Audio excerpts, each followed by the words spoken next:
না না, অশান্তি টশান্তি এখন কোনো কিছু একতরফা হবে না। ওটা সরস্বতী পুজোয় প্রমাণ হয়ে গেছে, রামনবমীতে প্রমাণ। ওয়ান সাইডেড কিছু হবে না। প্রত্যেক ক্রিয়ার সমান এবং বিপরীত ধর্মী প্রতিক্রিয়া, ওসব দিন চলে গেছে। পশ্চিমবাংলার হিন্দুরা পড়ে পড়ে মার খাওয়ার দিন নেই। ইট যে ছুটবে তাকে পাটকেল খেতে হবে। ভুয়ো ভোটার নিয়ে রসগোল্লা দিয়ে কেউ আপ্যায়ন করবে না। ভুয়ো ভোটার নিয়ে ইলেকশন কমিশন মিটিং ডেকেছে, আগামীকালকে মিটিং হবে পরে ভুয়ো ভোটার সংক্রান্ত। আমাদের তো স্পষ্ট বক্তব্য, আধার এপিক লিঙ্ক করে দিয়ে বায়োমেট্রিক চালু করা হোক। আধার এপিক লিঙ্ক করা হোক এবং বায়োমেট্রিক চালু করা হোক। যদি রেশন দোকান কয়েক হাজার রেশন দোকানে থাকতে পারে, তাহলে 80,000 বুথে কেন থাকবে? আজকে যদি ভিভিপ্যাট গোটা ভারতবর্ষে ভারত সরকার কিনে দিতে পারে, তাহলে পশ্চিমবঙ্গকে দিয়েই শুরু হোক। আধার এপিক লিঙ্ক এবং বায়োমেট্রিক মমতা বন্দ্যোপাধ্যায় যদি ভুয়া ভোটার আটকাতে চান, তা বায়োমেট্রিকটা ইলেকশন কমিশনকে প্রপোজ করুন না, যে বায়োমেট্রিক বসিয়ে করুন। বায়োমেট্রিকের কেনার যে খরচটা ইলেকশন কমিশনের লাগবে, পশ্চিমবঙ্গ সরকার দেবে। এখান থেকেই শুরু হোক 2026 থেকে।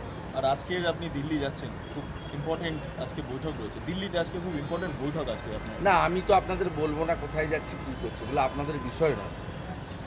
শুধু একটা জিনিসই জানতে পারেন, আমাদের দলীয় সাংসদদের সঙ্গে আমার সুকান্তবাবুর বাড়িতে 6টার সময় মিট হবে। আমি যেহেতু যাচ্ছি, সুকান্তবাবু আমাকে ওখানে ডেকেছেন, এবং সাংসদরাও হয়তো কেউ কেউ থাকবে। HM এর সঙ্গে দেখা হবে আজকে? বলবো না, ওটা পরে জানতে পারবো। আজকে ফুরফুরা শরীফে যাচ্ছে হ্যাঁ, মুখ্যমন্ত্রী মমতা বন্দ্যোপাধ্যায় ফুরফুরা শরীফে যাচ্ছে। ভোট ব্যাংকে কনসলিডেট করতে। ভোট ব্যাংক উনি প্রত্যেকবার বিধানসভা ভোটের আগে যান। 16 সালেও গেছিলেন। 5 বছর ফুরফুরার কথা ভুলে গেছিলেন, মুসলিমদের কথা ভুলে গেছিলেন। এখন ভোট এসেছে, তাই ফুরফুরায় যেতে হবে। 16তেও গেছিলেন, আবার 26-এ ভোট আসছে, চাপে আছেন। পশ্চিমবাংলার হিন্দু ভোটার যারা তৃণমূলকে ভোট দেন, তারা একটু আজকে টিভির দিকে নজর রাখবেন। আপনারা তো লাইভ করবেন নিশ্চয়ই, মুখ্যমন্ত্রী বলে কথা।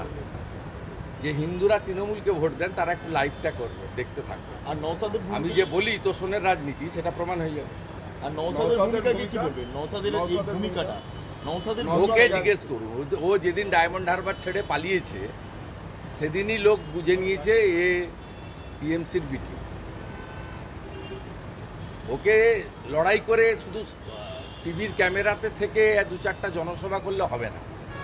ভোটের দিন মাঠে থাকতে হবে। হাড়োয়া উপনির্বাচনও মাঠের দিন ছিল না,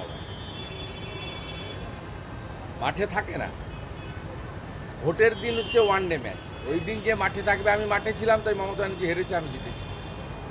শহরে আগ্নেয়াস্ত্র